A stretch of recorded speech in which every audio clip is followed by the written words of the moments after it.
Welcome to Season 2, Episode 19, I believe. I gotta double check that, of Four Guys with Quarters. And real quick, just want to run down the topics before we introduce everybody. It's going to be a little bit of talk about Call of Duty. I gotta double check that, of Four Guys with Quarters. Hold on, sorry guys, I'm getting a little bit of feedback in my mic. No worries.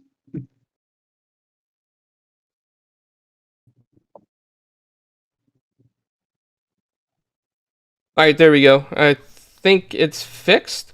So, real quick, topics are Call of Duty, Black Ops Cold War, Marvel's Avengers, the Battlepass, and it sounds kind of greedy to be honest. A little bit of Gamescom talk, anything that sticks out to the panel. The Halo Infinite Monster Energy Drink deal. And then more Gamescom talk, possibly, and whatever else. And for some reason, I have an extra ItalianClownz floating on the page, but I'll get rid of that. So, without further ado, the first person I want to introduce is the amazing Samuel Tolbert, who is an awesome, awesome journalist, by the way. What's up, man? Not much, man, or everything, given this year. It's been way too long. It has been way too long since I've been on with you. How you been? Pretty good. I'm actually glad that you were able to come on today. It's really awesome to be able to speak to you again. I know that we used to talk on another podcast in the past, and you actually always brought common sense to the talk when we goofed around too much, and that was kind of awesome. It was definitely needed for sure, and you always brought the facts as well, so that was always appreciated. You know me, crushing people's fun, crushing their hopes and dreams, dragging us back to reality. Yep. Ain't that the truth? Thanks for the invite. I really appreciate it. Absolutely. And then we have the guy, the amazing, talented, blue-haired streamer, ZPCIAssassin himself, who's never technically missed an episode. He really did show up. His mic just didn't work, but he was still here. What's going on, buddy? Hi. How's your day going? Fine. Cool. Got you to say an extra word today. And the return of ZebbraFries, who's been on vacation, so to speak, having a lot of fun building gaming PCs to, become part of the PC master race. What's going on, ZebbraFries? Hi, I'm back. I'm really excited. Awesome. Glad to hear that.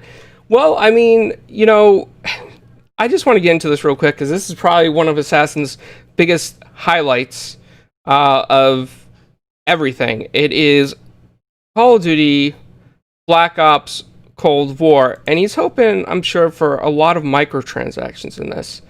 So, Assassin, can I go ahead and get your thoughts on this? I mean, we haven't seen gameplay, but what they've shown, I think, looks very promising. I guess the campaign itself, that's what we've seen so far, is made by Raven and actually not Treyarch, so I'm kind of curious how that's going to be. And the fact now that we're getting choices like we had seen in Black Ops 2, we get to create a character, all their face, their back history, all that other stuff you see like in RPGs is coming in this game. So I'm really excited. Yeah, definitely. I mean, I think Treyarch does a great job with games. I think that this one to me speaks volumes because it has a little. Talk about the Vietnam War in the beginning and how it was a kind of like a political war, and I thought that was kind of cool that Call of Duty stepped into that just a little bit. So I'm excited to see what the campaign has. I'm excited to see what the multiplayer has. I'm excited to see what we might actually get in the Battle Pass, and I'm looking forward to the multiplayer reveal in September. This game just looks fantastic to me, and man, I'm just really excited. Taylor, any thoughts on the Call of Duty? Oh man, it's Call of Duty. We all know how I feel about Call of Duty. Are you going to break out the big bucks for Call of Duty? Sure. Nice. Hoping for some microtransactions? Oh, it's Call of Duty. You know there's going to be microtransactions. I know that's your favorite thing. Mm-hmm. Now that you got a PC, you can get really good frame rates and play it on there. You could probably outdo Assassin. No? Maybe? It's still Call of Duty. Gotcha. I can't tell you the last time I played a Call of Duty game. It was when I had 3 games on an Xbox 360. Samuel, what do you think about this? Yeah, so it's interesting Right, they're definitely dealing with some very interesting, murky topics. Like you said, Raven is actually leading the campaign. This is not Treyarch. Treyarch's involvement extends to just the fact that it's even a Black Ops game. That's the extent of what Treyarch has done. Treyarch's more on the multiplayer side, which we haven't seen as much yet. But the campaign looks like it has some interesting mechanical design. I actually got to see a preview of it, which is a shameless self-promo written up over on Windows Central. And they showed us some levels where like you can make different choices. You have a map and you're infiltrating Russian bases and that sort of thing. And it's not that you can choose not to kill anybody. This is a Call of Duty game after all. But there's like, oh, there might be a different way to complete your objective, or you might be able to non-lethally incapacitate this target, or if you find enough evidence, maybe you can go on this side mission that affects your ending, because there are multiple endings. They didn't tell us how many, but your ending is going to change depending on the choices you make. So I think that stuff is very, very interesting. Certainly more so than Call of Duty has been in the past. How it all work, that's tough to see. I mean, this game was revealed way later than any other Call of Duty game has in all of history. I think, not even Big Red One was revealed this late in the year. So they're coming in hot. There's just no other way to put it. Like, this game is coming out this year because it has to come out this year. If that makes any sense for Activision's bottom line. So we'll see. It's going to be interesting. It's going to be interesting. Was there talk in the journalist circle that, when they didn't show anything, that this game might actually be delayed or not come out at all this year? There was discussion. It was unclear for a bit. Like, and even in the preview, this is not secret information. The studio heads at Raven and Treyarch flat out told us it was very difficult to pull this together in time. It was a big challenge. So, but at the same time, it seems like they figured it out. It seems like they've managed it. So, we'll see how it goes. And it looks really polished too, so it looks like it's, ready to go from at least what we see so far, which is a positive sign, and hopefully, no delays, of course. I did not know about the multiple ending possibilities. I mean, that's new to me, and that sounds really kind of cool. I hope that, that they add achievements or trophies for that too. Assassin, did you know about that? Yeah, I told you in the group DMs. Oh, I probably didn't see that yet.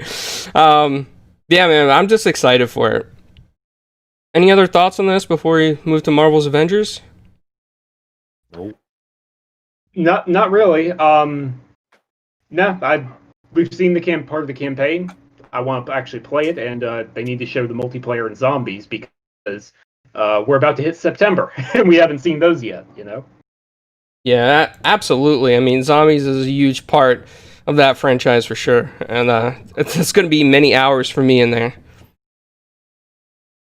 Well, I mean, Marvel's Avengers has been making some headway lately. I mean, there's a lot of mixed emotions about this game from a lot of people. I mean, there are comic book fans who are excited for it, but then there are many gamers who are disappointed in the way that they chose to do the battle passes for each character. I got input from both sides. I got input from hardcore gamers who don't mind the grind in the battle pass. They earn credits for another battle pass. And then I heard from many other gamers who said, no, I think $10 per DLC character is a little outrageous. I think 40 tiers is outrageous. I think the grind is going to take too much time away from me playing other stuff or doing life activities. And the fact that you can buy skips in the tier at 100 credits, I believe is what they said.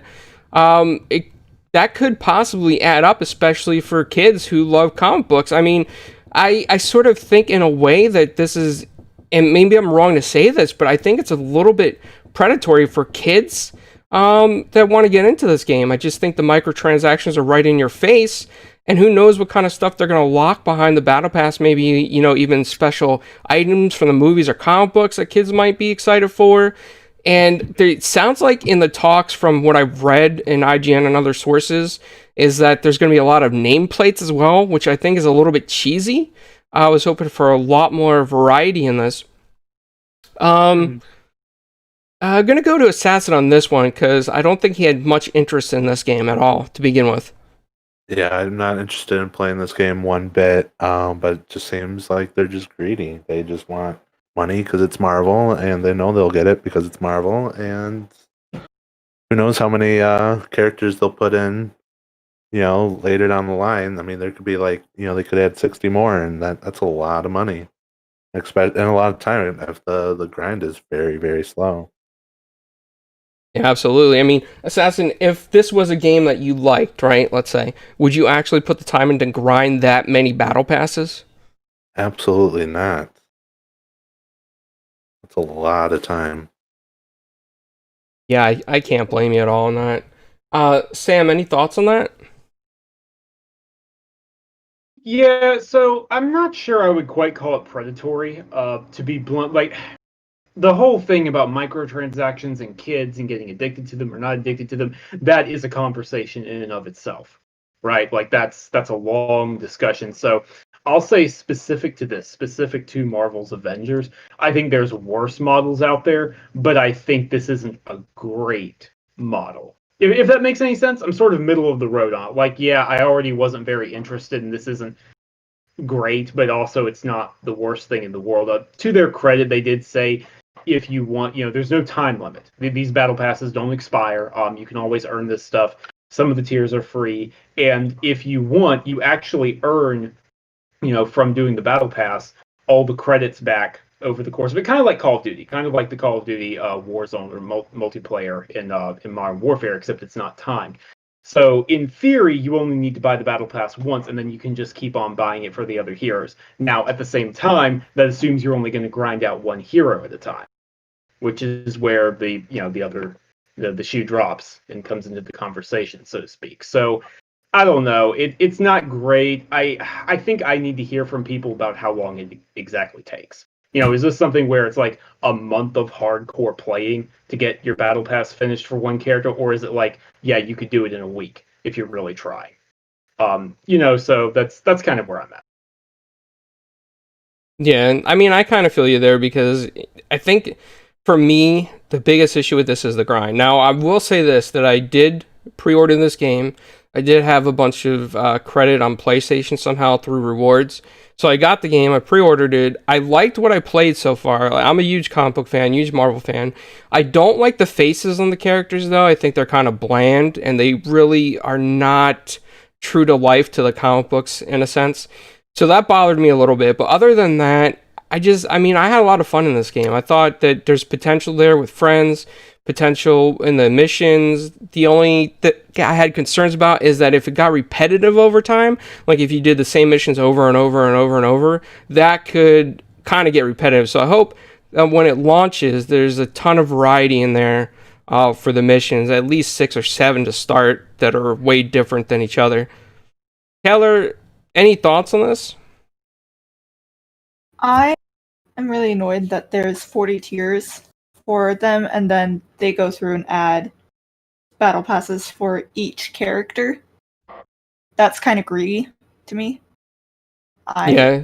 And who knows how many characters they're going to add into the game. Like, that's a lot, and then that's also a lot of grinding if you don't want to pay for the battle passes. And like, this isn't the only game people are going to be playing. So, and they know that, and they're trying to take advantage of that. And that's where I have an issue with it. Yeah, I know this game upset a lot of people at first with the Spider-Man debacle, but I mean, that's just business. That's how business works in the game industry. I think this is a little bit different. It depends on your, how much you want to grind. It could affect you. But other than that, I'm looking to, start it. I can start it early, 3 days early. So as I play more, I'll let you guys know. Oh, wow. Thank you, Flamish, for the super chat. We definitely appreciate that, buddy. And we appreciate your support. You are the second official super chat supporter in this. So thank you. Thank you so much. We love you, buddy. The next thing, the next thing's kind of like a big topic. But it only depends on how much you remember of it, because there was a lot of stuff at Gamescom, but it seems like only a few things stick out. So, Assassin, did you have a chance to read that link and see anything from Gamescom? No, I've been busy good portion of the day. So I didn't have time to click it. Okay. Taylor, did you have time to look at anything? I looked at a couple things. So, like, my biggest thing that I'm most excited for is Dragon Age 4. I played through Inquisition, which was one of my favorite games that I've played. And then I've gone back and like read through the lore on the other games because I just never had the time to go play the other ones. And so I'm really excited to play the next installment on the game series. And I can't wait. I love all the designs and the I lost the word that I wanted. Just all of the new updates, and I'm just really excited for the next installment for the game. That one, the little post office game that's like almost like Overcooked, like Kiwi something. What's that called? I'm scrolling through the list right now trying to find it. That's okay. Save the Post Office. It's called Save the Post Office, and you're just like two Kiwi birds. You have you and someone else playing, and it's like an Overcooked style game. That one looks really cute. And then Unknown 9 Awakening. That one looks like it's going to be really good. And I'm excited to see more on that. Real quick shout out to Midway Monster. Thank you for the super chat. It's definitely appreciated. We appreciate your guys' support. It means a lot to us as a channel as we start to grow. And we love all our viewers, our supporters, and all the people out there, and our guests. So we appreciate everything. For Gamescom, real quick, before I get to Samuel, because I know he's probably going to know a lot more about this than me, since he's a journalist at Windows Central. Some of the things that stick out to me for Gamescom is the Lego Skywalker saga. I'm a Lego fan for games. I know not a lot of adults are, but I am for some reason. I don't know why, they just are fun to me. I thought it looked really good. I thought it was clear. I thought it really looked next gen for a Lego game to me. And the fact that they put all those different, moments in that game was fantastic. I didn't even think they were going to have that much stuff in it. So that was just fantastic. Crash Bandicoot 4 looked really interesting to me. I love Crash Bandicoot. I know it's going to stress me out a little bit at times, but can't wait to play it. I'm not a real big Destiny fan, but some of that Destiny 2 stuff stuck out as well. The new mechanics, it looked kind of cool for Destiny players. I can't deny that. I mean, if you're into Destiny, you're probably going to love what's coming for it. Let's see. Other than that, it's so hard for me to remember, like, what else is in there. It's just, there was so much crammed all at once. There was the Dragon's Age stuff that they showed, not a lot, but I mean, from what they did show, it looked promising. It was very quick stuff. The Godfall stuff, I think, was a little bit too quick, they showed at Gamescom. At least on the open at night. For a game that has so much hype behind it, you would figure they would show a little bit more.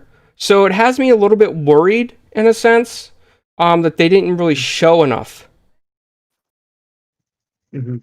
And the Cyberpunk stuff looked really cool. Really into that.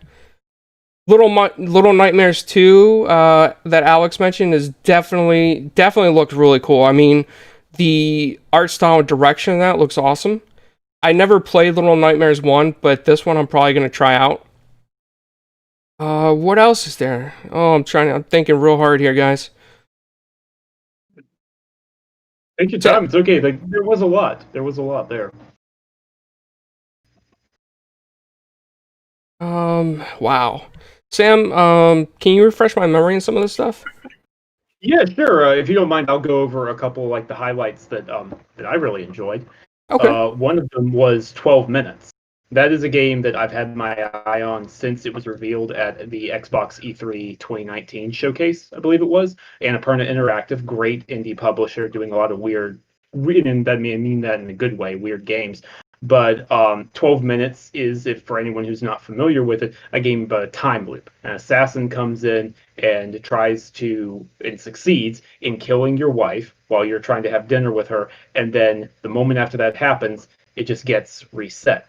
I already thought the concept was cool, but then they went and revealed that they've got an amazing voice actor cast. They've got Daisy Ridley as the wife, James McAvoy as the husband, and then Willem Dafoe as the hitman. And it's like, yo, come on, that's a killer lineup there. I don't know how Annapurna swung that, honestly, because that's some top tier Hollywood talent. But that is a game that I'm like, at this point, okay, just give it to me. I don't want to know anything else. Just bring it to me, and I'm gonna be happy to play that one. That was easily the highlight for me, actually. Yeah, I have to say, I remember the 12 minutes game that you mentioned now, and it looked really cool. It looked awesome because the fact that you have to like change your routine to try to beat the puzzle in a sense was kind of neat. I like that there's different ways that you end up dying or getting assassinated, depending on what you throw out your day, and that was really cool.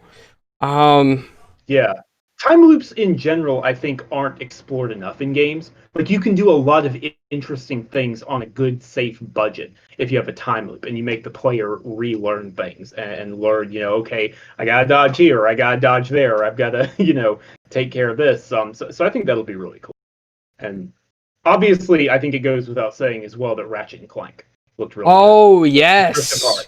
The showstopper. It ended the show, and for very good reason. The uncut gameplay demo, which we'd seen part of it, a good chunk of it, before when the game was revealed at Sony's Future Gaming back in June. But this was the full 7 minutes, I think 8 minutes, whatever, uncut demo, and it looks really good. Insomniac knows what they're doing. Yeah, and there's a lot of things to point out in the Ratchet and Clank that you brought up, as a matter of fact. I mean, they showed extra 8 minutes from what they previously shown, and there was a lot of what people are referring to as ray tracing. I'm not sure if that's actually correct because I'm not very familiar with ray tracing yet. I'm still learning about it. Yeah, it's for the purposes of this game, what you need to know is it means that the reflections on Clank and in water on the ground look really good. That's the simple version for what they're doing. Yeah, and I remember when I was watching it, like you said, the reflections on the ground at some point off the the metal stuff looked amazing. I mean, it's just fantastic, and all the action on screen, the fast loading between the rifts. Flamish brought that up before too. Is there's no loading time. You're just going from one to another, and that's fantastic. It's really amazing. I got to give Insomniac a hand on this because it's really amazing. They got 2 games coming out right around the PS5 launch. I mean, that is fantastic, and that is, that's what you call awesome for gamers. They got something to play that's new on a new hardware, blows people's minds. Anything else that sticks out?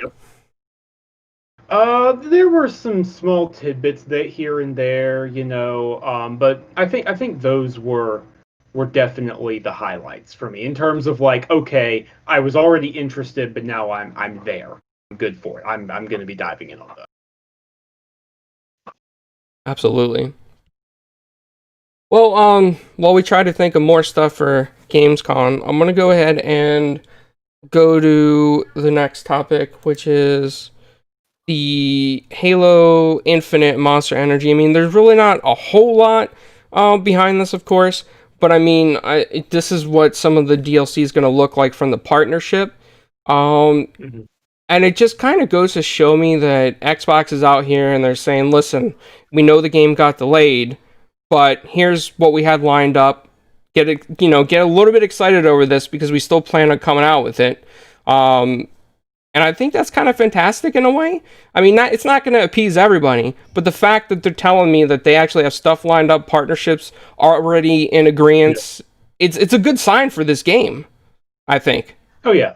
And they're honoring it, obviously. Obviously, the game is no longer coming out when they're doing this partnership because it was going to be holiday, so November or whatever. I think the partnership runs from September 1st through December 31st, I believe. I want to say, don't quote me on that. Go look up the terms yourself, but I'm pretty sure those were the terms.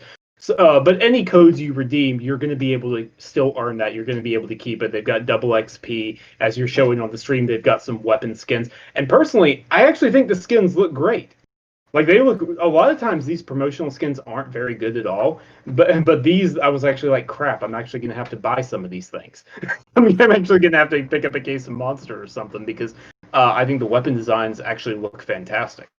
And another thing that stuck out to me is the weapon designs look way better than, well, in terms of detail, in terms of like the actual model quality, than what was in the initial gameplay reveal. So that tells you, this stuff is a work in progress. They're continuing to evolve it. They're continuing to improve it.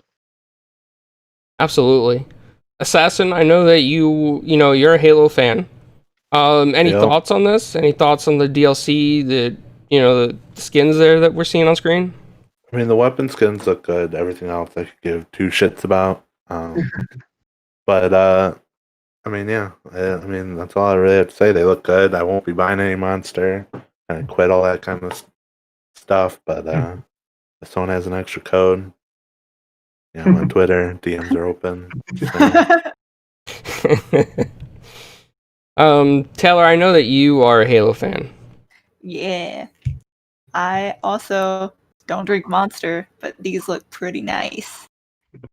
I'm gonna have to make Alex go buy some Monster and get me a code. Maybe some monster will fall off where he works, Maybe it just fall off the shelf. Yeah, just knock some, Amazon can take a hit. Oh, well. Yep, damaged. It is what it is. Everyone needs to find one person. Everyone needs to go out there and find one person that likes Monster and partner up with them. Exactly.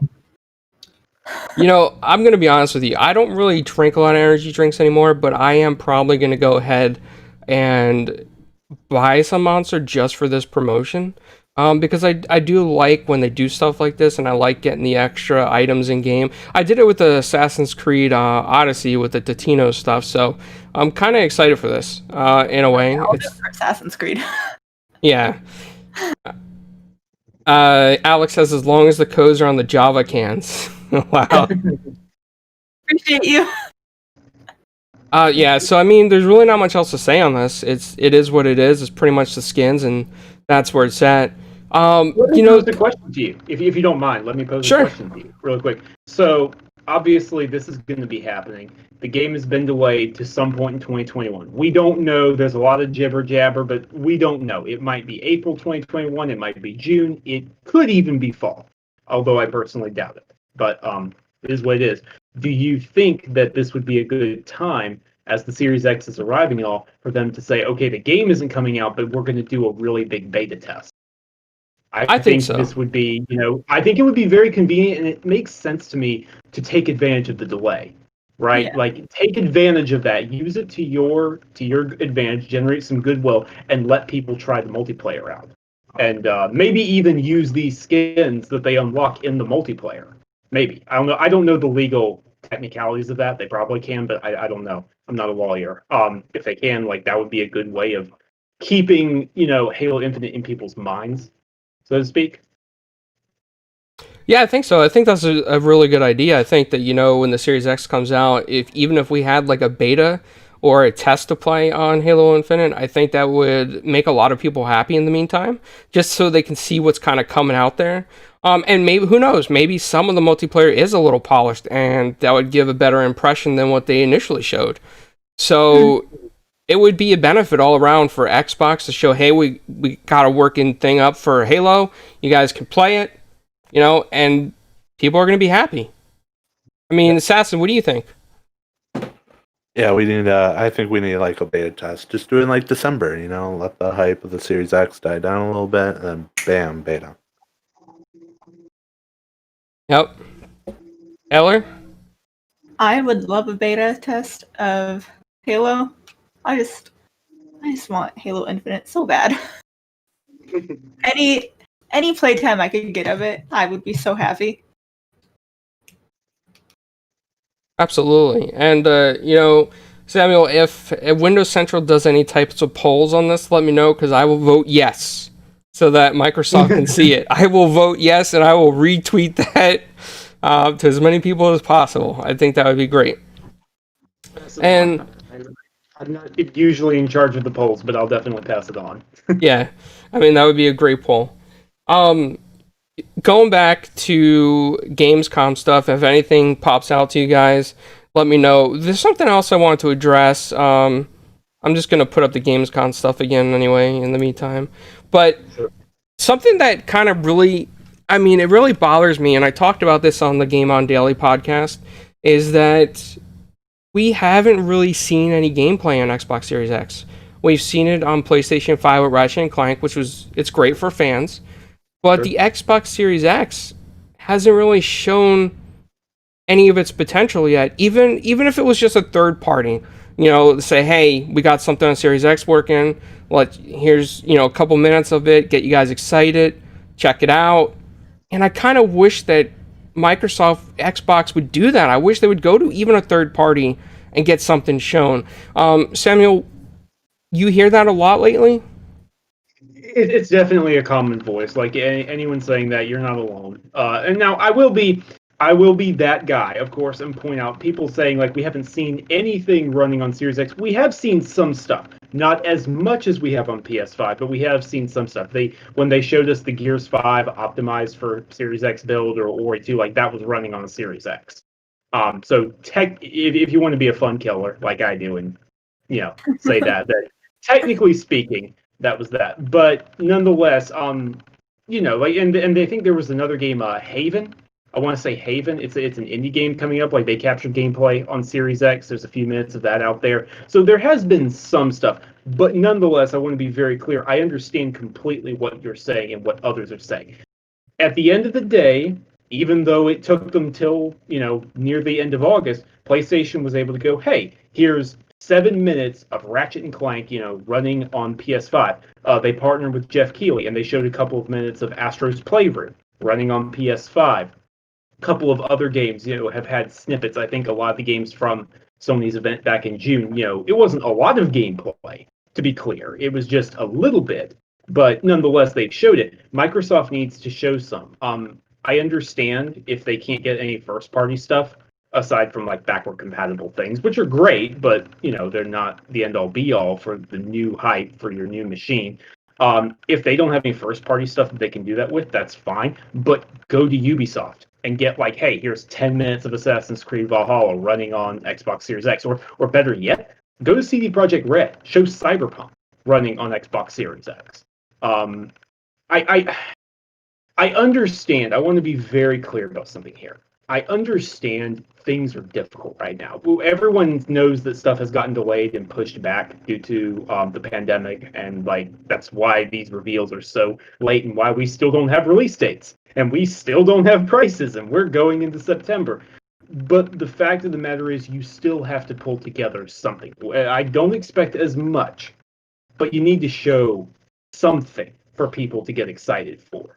That's just the way it is. I mean, look at this, guys. By tomorrow, when it is September 1st, it's September 1st in some countries already, it's going to be less than 3 months until we are playing on our Series X. You realize that? Because at least Microsoft has confirmed they're in November. They are in November. Well, starting tomorrow, October, November, we're there. We're almost there. So, I don't know. I don't know exactly what the answer is, but they just have to go to someone and get something. Just something to assuage fears, so to speak. I definitely agree with that overall Twitter sentiment, so to speak. Assassin, any thoughts on that? Yeah, I mean, I would love to see, even if they do like Sea of Thieves. I mean, I keep on saying this. I would love to see Sea of Thieves and on a Series X, whatever they're going to do with that game. I just want that. Just give us that, and I think people will be quiet a little bit. But I mean, some other games, maybe in Forza Horizon 4 at this point. I think they're getting a Series X update. Give us some stuff like that, even if it's not new stuff. Yeah, no. I Assassin, I totally agree. Like, if that's what you have to do for your own first party stuff, put together like a 30-minute video saying like, here's 5 minutes or 6, 7 whatever minutes of a handful of different titles we've optimized for Xbox Series X. Because I mean, officially they've announced Gears 5, Sea of Thieves, Forza Horizon 4, Ori and the Will of the Wisp, and Gears Tactics, which is coming to Xbox this holiday. Those are the 5 Xbox One games, first-party Xbox One games they've confirmed will be optimized for Xbox Series X. So just do a few minutes of footage from each of those. There you go. There's your video. Yep. Taylor, any thoughts? I would really like to see some more gameplay from Series X. That would be nice. Like, it would make me feel better about buying the X or the Series X. Like, it would, I would like to just see some more gameplay on the system that I'm going to buy. Like, Yep. It just makes sense to me. Yeah, I gotta agree. I think that, it get people excited for it.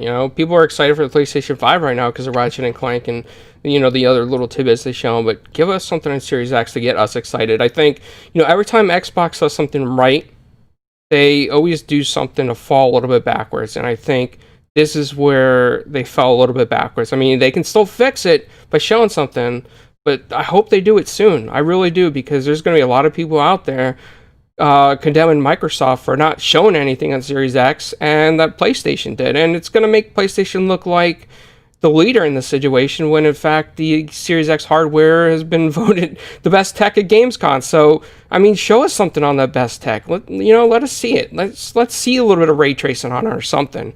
Yep. I want to see it, Absolutely.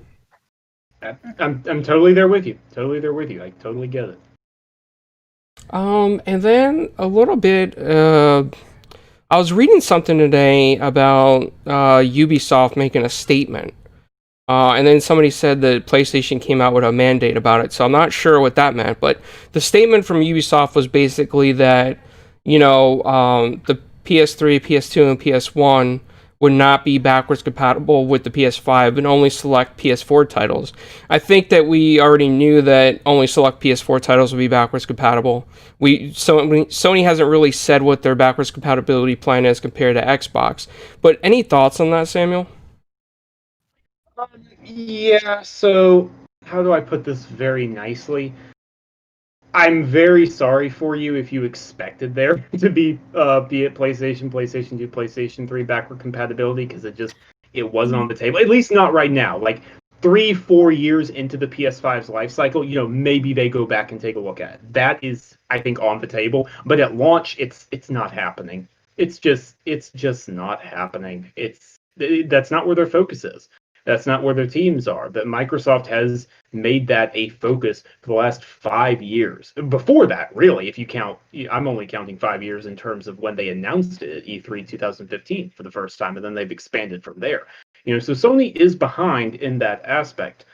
That being said, it would be nice for Sony to be the ones to make an official statement and us not rely on Ubisoft, an FAQ support page. That would be appreciated. It's not a big deal. I don't think it's an end of the world thing. Like, I don't think it's a super big deal as long as PS4 support is there, which they have, clarified and confirmed even months ago. PS4 support is in.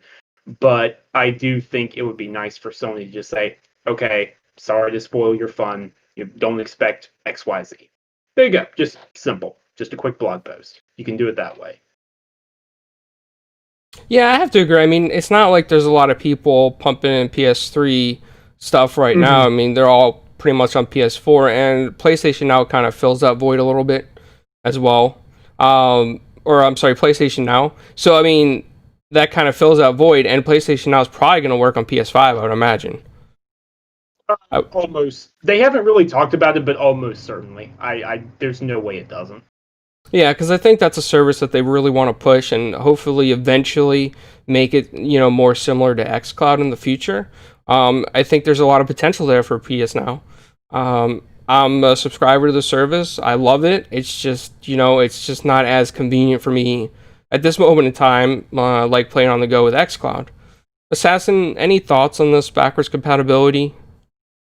I mean, personally, I don't care because, all the games I would even own, all the games I do own for the PS2, I also own for the original Xbox to play on my Xbox One or the Series X when it comes out. So, like, at the end of the day, when I buy a PS5 and they don't have it, I'm not gonna, cry about it because I can just go to my Xbox.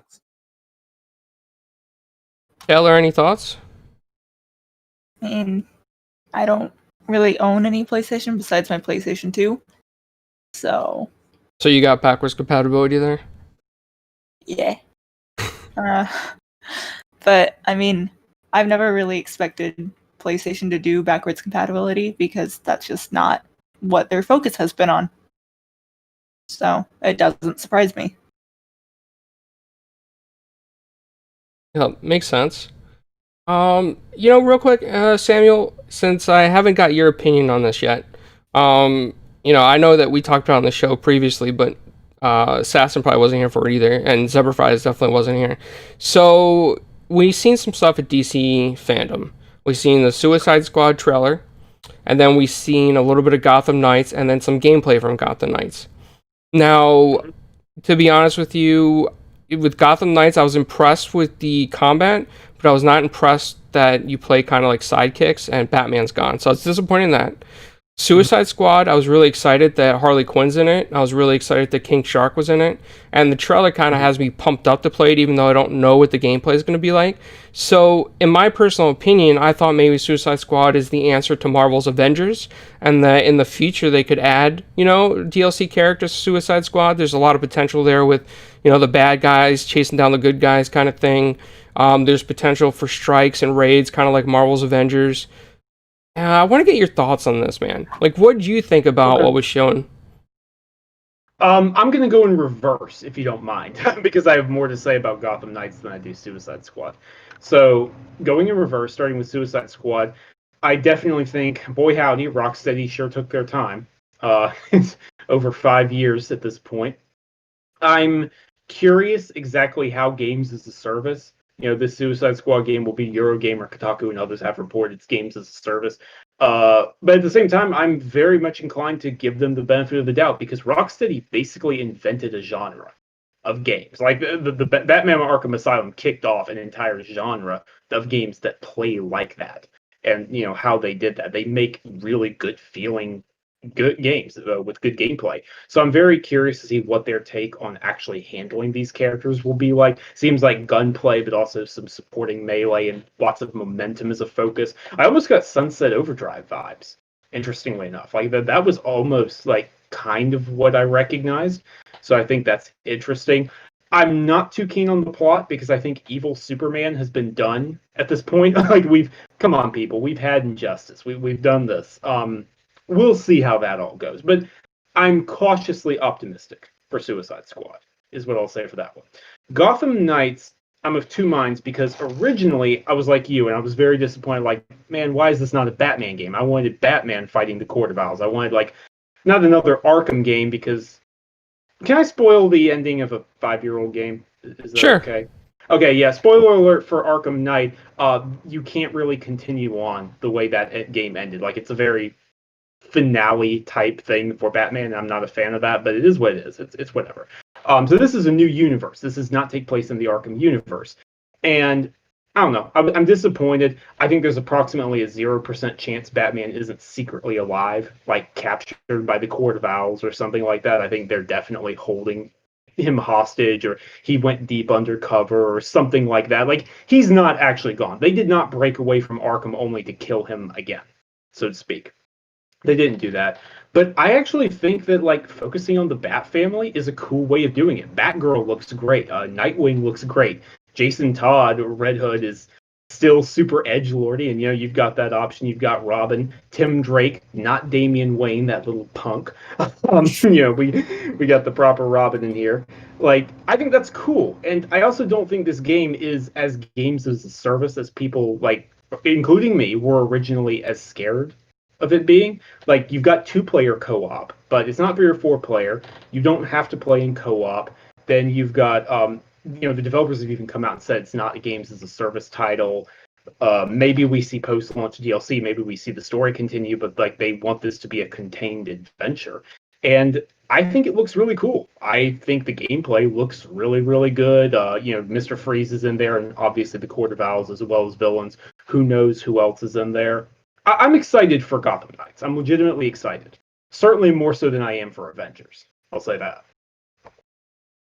Definitely. I can see those points for sure. I mean, the combat looked really cool. The Batgirl combat that I saw. If I was going to pick up that game and play it, I would probably play as Batgirl. I think she is the most familiar face for me, the most standout versus like the other sidekicks, as I call them. A lot of people disagree with me, but I look at Nightwing like a deranged Robin.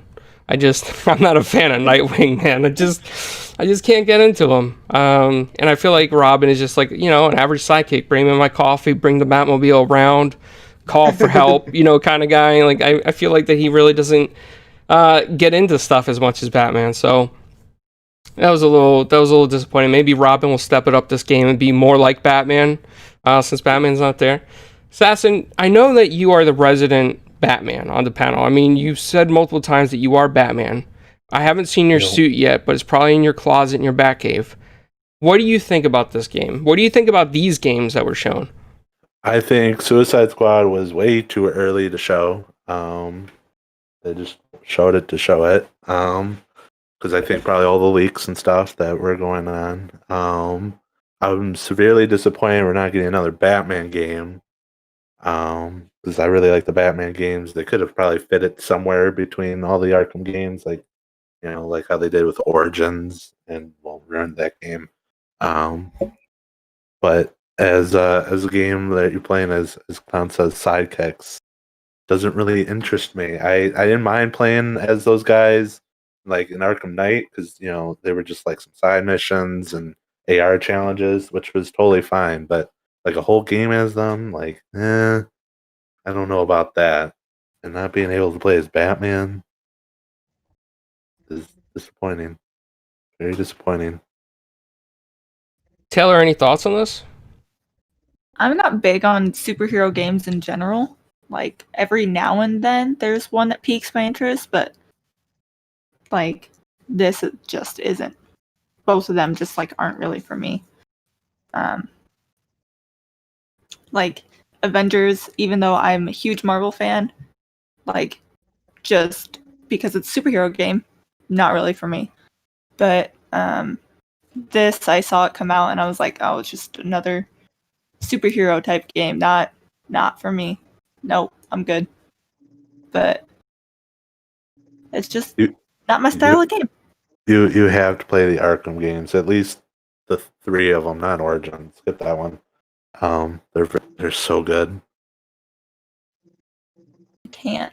I get so bored with them, and I don't know why. Maybe you can make a deal with Assassin if he plays. Was it Dishonored? All of them on stream? Maybe you'll try an Arkham game. You can't be mean about Dishonored. No. I'll back her up on Dishonored. Dishonored is good stuff. Yes! You both can leave your band. It's gonna be 2 guys gorgeous. Yes! Hey, I will walk out of here on a high note. Arcane makes some of the best games in existence. Oh, okay. Fight me. He's not even excited for Deathloop. Oh. Because Arcane makes some of the worst video games in history. Killing me here. He is the biggest anti Arcane Studios person there is in the universe. I don't know why, but he is. Man, I am going to boot up Dishonored Death of the Outsider and play it tomorrow morning before I work. Just because of you. Oh my god. Just because of you, I'm going to carve time out to do that. It's like a waste of time. You're my best friend now. It has been years of Assassin telling me that Dishonored is a terrible game. I'll continue saying it till I die.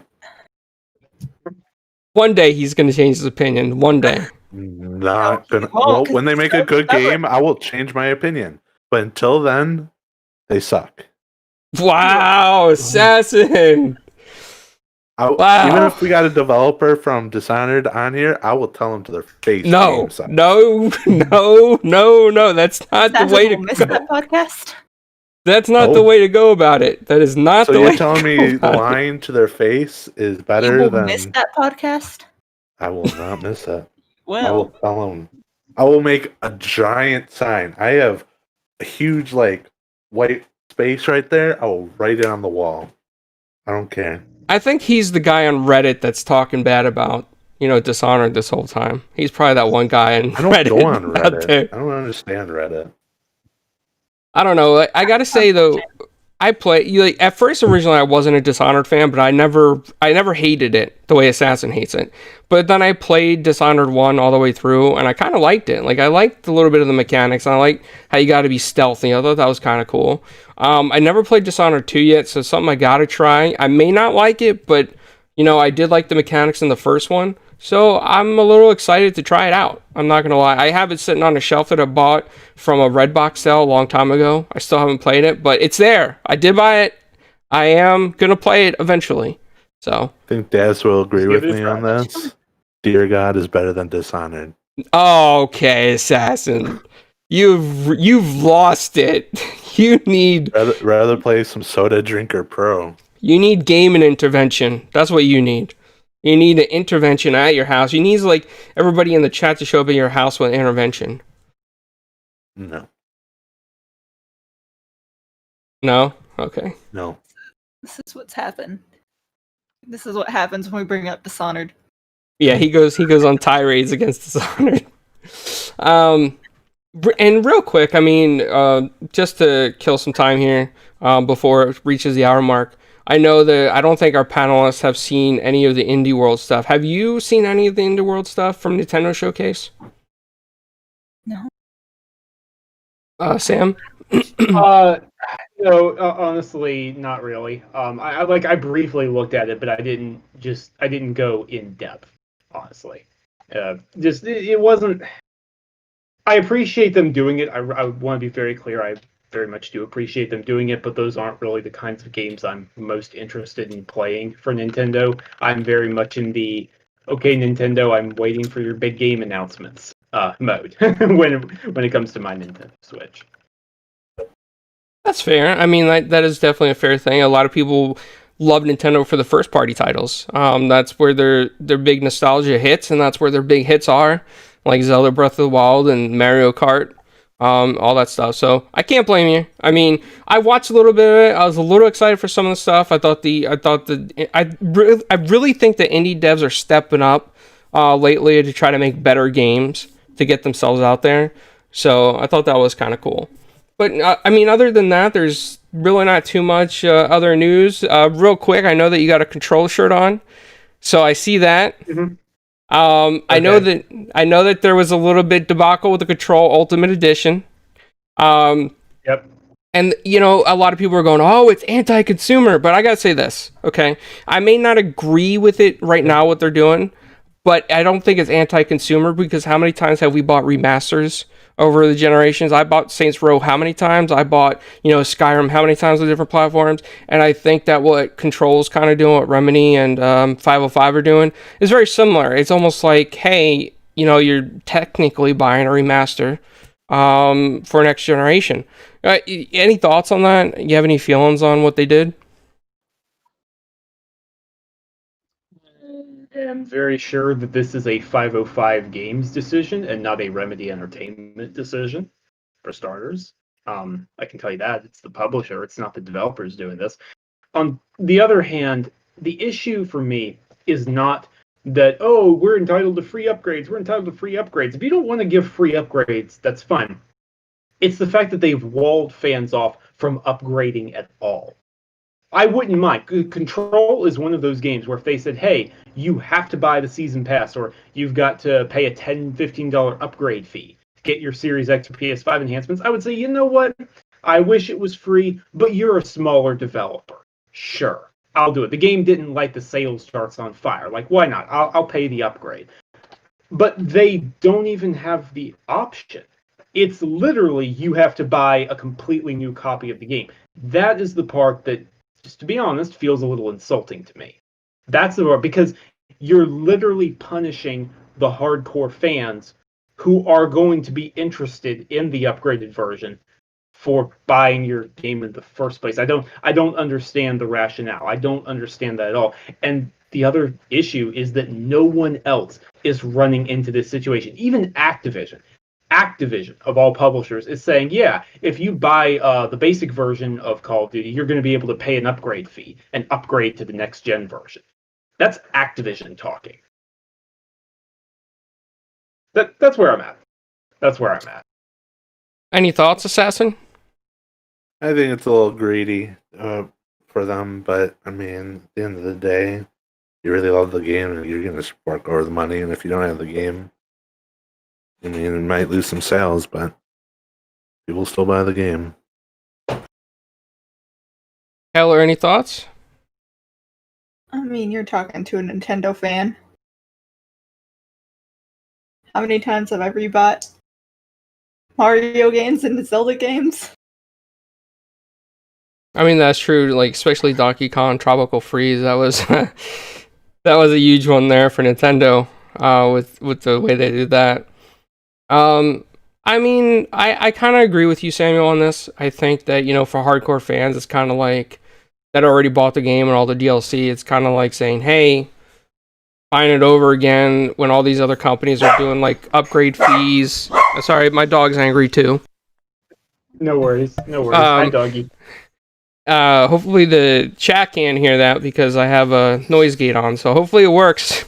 But yeah, I mean, like, for fans, it's disappointing. That they went out, they already bought the game, they bought the DLC, and they can't just pay a simple upgrade fee. Whereas, like, other companies are doing that. Some companies are even doing like a free upgrade, like I think like the Dirt series or whatever. So I think the timing is really bad for them. I think in the time that we're in, consumers are looking at these upgrade passes as consumer friendly, and they're looking at anybody that wants to charge like absorbent amounts as anti-consumer friendly. But I will tell you this: if this happened at the transition of the 360 era to the Xbox One era, I don't think it would be that big of an issue. I agree. I don't think it would be an issue either, but it's just the fact that, again, I'll reiterate myself, even Activision is saying, hey, you have the option of just paying a small fee and upgrading your copy. Ubisoft is doing free upgrades. Bandai Namco is doing free upgrades. So many different indie devs, it's not even funny, are doing free upgrades. Xbox is doing, their smart delivery. It's free upgrades. This is literally I don't know what blockers they're running into, because they said in their blog post, we tried, but we ran into blockers. I'm not sure what blockers you're running into. No one else is having this issue. Absolutely no one. Not even one other developer or one other publisher is running into the problems that you are here. That's my issue. They're a smaller studio. I wouldn't mind paying an upgrade fee. It's the whole, you got to pay to, buy a completely new copy of the game. That's the part that gets me a little, not feeling it. Not feeling it. Well, with that said, we're right about the hour mark, so I'll go ahead and do the outros. And Samuel, since you are a special guest tonight, I'll let you go first. Can you tell everyone where they can find you and what you're up to, what you're working on? And also, in the DMs, if you could send me like your author bio links on Windows Central, that way I can put it in the YouTube video so people can find all your articles. Yeah, sure. So I'm Samuel. You can find me on Twitter at Samuel Tolbert. That's Tolbert. It's my name. Very simple. And come talk to me on Twitter about movies, TV, games. Fair warning, I mostly tweet about my news, my pets, or my food, or my drinks. So that's usually what I do. You can find everything I write over on Windows Central, obviously, with Jez Cord and Matt Brown, the rest of the incredible Windows Central crew. Really awesome guys. They've taught me a lot. I'm very happy and blessed to work alongside them. And then, Clowns, I'll be sure to send that stuff over to you. And thanks for inviting me on, man. Because I know we used to talk a lot, but it has been way too long. Absolutely, man. You always brought common sense. You always brought like real knowledge to podcasts, and I always appreciate your points of view because you had like, a straight sense. You're a straight shooter. You're honest with your opinions, and you go straight for the facts. And there's not a lot of people out there anymore on podcasts that can do it the way that you do it, and you're amazing at what you do, man. Well, thanks. I appreciate that, man. It means a lot. Absolutely. And Taylor, where can people find you? All of my stuff is at ZebbraFries, however you want to say it. Twitter, Xbox, on my Twitch whenever I decide that I want to stream. Yeah, you can follow me there. It's interesting on my Twitter right now, I will say. Follow with discretion. Okay. Well, welcome back. I know everybody in the chat's missed you, Taylor, and Assassin's cat's missed you too. The cat's been on screen a lot more lately since you've been on the show. I've been staring at the cat since I got onto stream today.